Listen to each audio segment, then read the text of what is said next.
Good afternoon. This is Dr. Abhishek Nath, Assistant Professor, Department of Political Science, MLT College, Saharsa.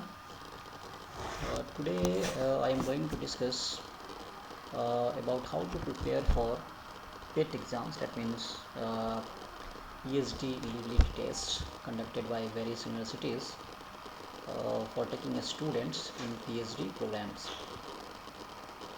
Uh, Remember, most of the PET exams, PhD entrance test exams, are uh, structured on the format of the NET examination. NET, that is National Ability Test, NET examination for the student professors.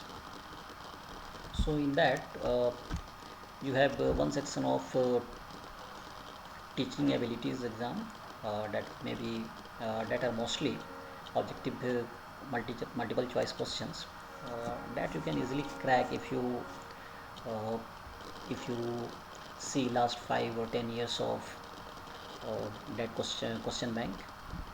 That is not a very difficult part, and also you have to mostly in most of the exams you have to qualify in that exam by passing getting passing marks of 40% or 50%, whatever the criteria.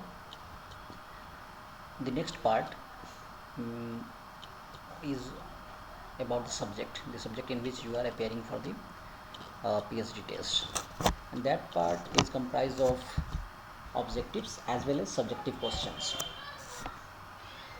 See, one of the most important thing is that in most of the PhD entrance tests, questions are generally asked from the core papers, or you can say compulsory papers, right? And some from most from the compulsory papers, most of the question from the compulsory paper, and some from the uh, optional papers that are very popular. So you have to focus mainly on your compulsory papers. If you prepare well for compulsory papers and have some idea of at least your own optional paper you have opted in your masters, then you can easily score good marks. And again, it is also important to know that it's not the part B exam is not only the qualifying, but you have to try to score the maximum marks so that you could be selected, because number of students depends upon the number of seats. So it may be possible that if there are 10 seats and they are calling 3 to 4 students each seat, then only top 40 top 30 students will be selected. So in that sense you have to score more. So you have tried to score more and more marks. So it's good if you uh, make you make your strong point more stronger.